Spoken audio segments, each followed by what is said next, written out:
Bonjour Pierre-Yves, bonjour Maud. Bonjour Jean-Michel. Merci beaucoup de m'accorder cette 99e interview. Nous sommes à Paris, à quelques mètres du 165 rue de Rennes, mythique bureau du MLPS. Alors, je vais vous demander de vous présenter rapidement au Mouvement des Libérés. Quelle est votre profession et depuis quand êtes-vous libéré? Voilà, donc moi, comme je l'ai dit, je m'appelle Pierre-Yves, j'ai 40 ans, je suis kinésithérapeute dans le Var. Oui.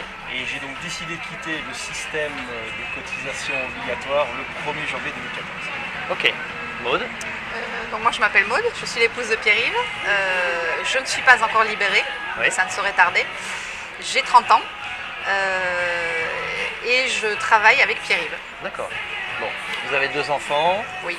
Donc, vous avez décidé de vous libérer le 1er janvier 2014. Pour quelle raison? Et de quelle manière? Alors, de quelle manière?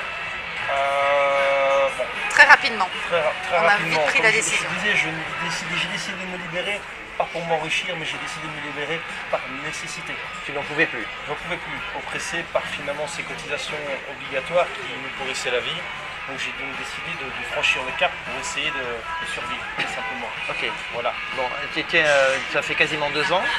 Ça fait 2 ans. De quelle manière, il y a 2 ans, de quelle manière as-tu connu le mouvement des libérés? Alors, au début par bouche à oreille. Un jour, j'ai un ami qui m'a parlé du mouvement parce qu'il avait entendu quelque chose à la radio. Il me parlait d'un certain Reichmann. Oui. Et ce que j'ai fait, j'ai tapé Reichmann sur internet, je suis tombé sur YouTube. Et sur YouTube, j'ai assisté à une de ces réunions enregistrées. Et j'ai suivi toute la réunion qui expliquait comment, pourquoi, l'histoire et surtout la manière à suivre et à procéder pour pouvoir quitter le mouvement des libérés. D'accord. Après avoir fait ça, donc regarder ces vidéos, j'en ai parlé à ma femme. On a constitué un dossier, on a réfléchi à peu près 10 minutes. C'est beaucoup trop. À la réunion, ils sont beaucoup plus rapides à la réunion. Voilà, on a réfléchi en tout cas, en disant bon. En fait, ce qui était compliqué pour nous au début, c'est on s'est dit est-ce que ça s'applique à nous parce que nous sommes belges installés en France. Oui, c'est la question qu'on C'était s'est la posée. question qu'on Oui. s'est posée au début. Et en fait, c'est beaucoup plus simple. C'est même plus simple. On C'est se rend beaucoup compte plus qu'on a simple. même plus de facilité que certains Français pour certaines choses. Oui. Notamment pour les assurances. On avait commencé avec Allianz. Oui. Et puis, comme tous ceux qui ont commencé avec Allianz, finalement, on a repris un contrat en janvier 2015 chez Amaris. D'accord. Voilà. Mais toujours en suivant, et comme on dit, c'est super important de suivre la procédure de l'MLPS. Oui. Donc, On envoie toujours tous on les choisit donc, on écrit au MLPS pour décrire sa situation, situation professionnelle. Ensuite, on cotise donc à une assurance privée, donc suggérée par notamment le site de l'MLPS ou autre. Et puis ensuite, on a le choix, donc, et ensuite, en fait, on suit la procédure. C'est un peu comme les recettes de cuisine. Hein. On Oui. applique la recette de cuisine. Il faut être un petit peu rigoureux, mais bon, Voilà. c'est pas, Ouais, très, oui, enfin, pas très finalement, complexe. On a pas mal de sujets à aborder. On a le sujet qui te concerne toi dans ton métier, Oui. le sujet des mutuelles et du tiers payant généralisé de notre amie Marisol Touraine qui veut nous l'imposer, vous l'imposer. Et en fait, c'est une vaste mascarade puisque vous avez des exemples à nous citer, puis on parlera peut-être des banques et des comptables, etc. Donc, Alors juste la précision que je voulais te dire, Jean-Michel, c'est qu'elle l'impose sur les médecins généralistes. Par contre, nous au cabinet, on a des affiches disant que le tiers payant n'est pas obligatoire, sauf pour certains cas, les ALD et ce genre de choses. Oui. Donc, nous, on n'est même pas obligé de le faire. d'accord. Voilà. C'est vraiment une faveur qu'il faut aux patients. Alors, moi, j'aimerais bien que tu décrives un petit peu l'exemple que tu m'as donné tout à l'heure, en fait, d'une personne qui t'a présenté sa carte de mutuelle et il s'est avéré qu'elle n'était pas couverte. n'était pas couverte. Et Voilà. comment tu fais pour récupérer l'argent qu'on te doit? Alors c'est très compliqué, c'est une gestion administrative très lente et très fastidieuse. Parce que cette personne, donc on ne s'est pas rendu compte immédiatement qu'il n'avait pas droit à être couvert par les soins de kinésithérapie. Donc j'ai envoyé un premier courrier, j'ai fait des appels à plusieurs personnes du service de la mutuelle qui m'ont dit renvoyez-moi le courrier. Donc ça a duré à peu près 1 an. Et au bout d'1 an, parce que j'ai eu un petit décalage dans ma comptabilité de quelques mois où j'ai un peu fait pause pour des raisons diverses et variées. Après 1 an, j'ai moi recontacté une énième fois la dite mutuelle en disant écoutez, j'ai 280 € dans la nature, j'aimerais bien savoir quand je vais être payée. Et là, j'ai une dame manifestement plus qualifiée que les autres qui m'a dit mais vous ne serez jamais payé car ce patient n'est pas couvert sur les soins de kinésithérapie en dehors de l'hospitalisation. Donc j'ai dû refaire le dossier. C'est un monsieur qui a 75 ans. Même un peu plus je pense. J'ai dû refaire le dossier complet avec toutes les factures et le renvoyer au patient en disant s'il vous plaît, est-ce que vous voulez bien me payer les 280 € qui datent d'il y a un an parce que votre mutuelle ne couvre pas.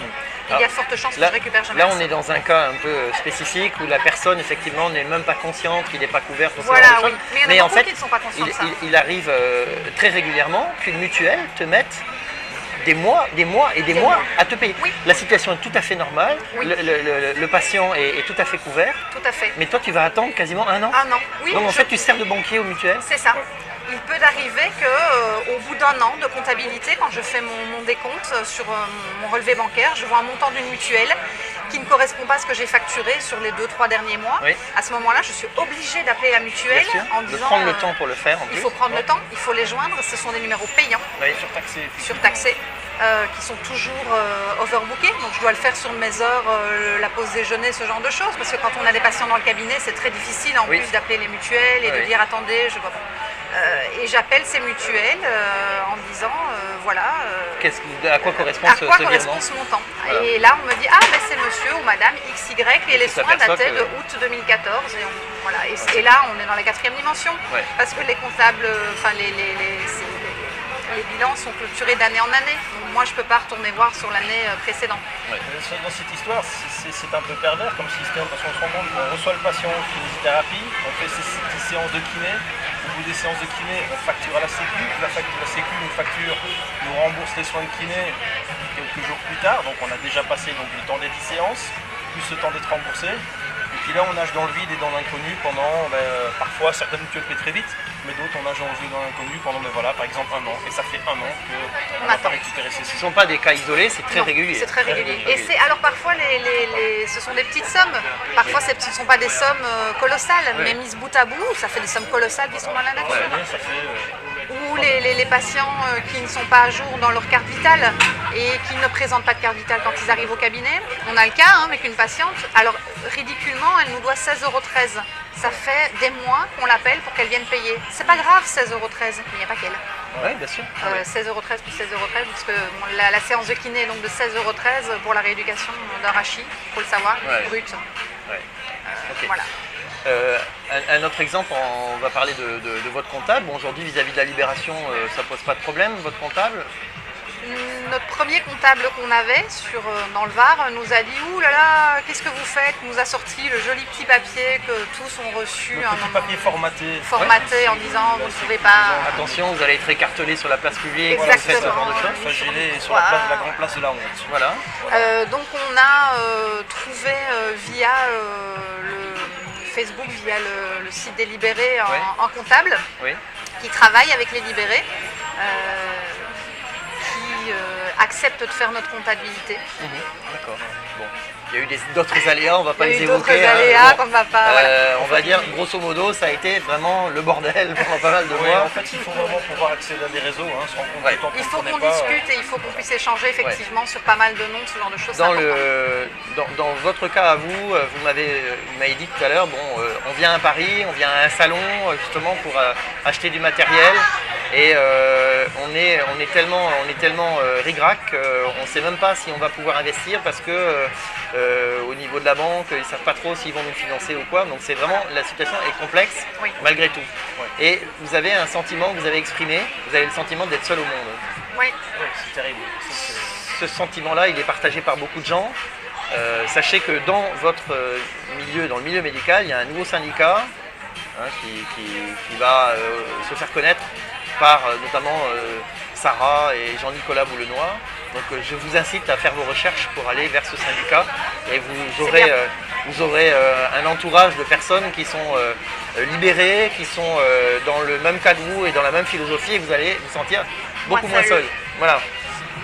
Vous constatez aujourd'hui que la vague des libérés, elle commence à grimper énormément et qu'effectivement le sentiment que l'on a, c'est qu'il y a un formidable espoir qui arrive en France et que cet espoir-là, il faut pas baisser les bras parce qu'en fait, on va le donner à tout le monde, on va le donner à toutes les professions, tous les TNS et très bientôt les salariés. Donc je vous invite à venir nous retrouver le 24 octobre. Alors peut-être que vous viendrez, peut-être que vous ne viendrez pas, mais peu importe. Essayer, en tout voilà, cas, vous allez essayer. On veut vraiment pouvoir venir. Alors je vais vous laisser le dernier mot. Donc pour ça, vous allez regarder la caméra. Et puis voilà, si vous voulez dire un mot aux libérés ou aux futurs libérés, c'est à vous. Vas-y, commence. Moi, je dirais simplement que les visionnaires passent au début pour des fous et ensuite on les encense. Voilà.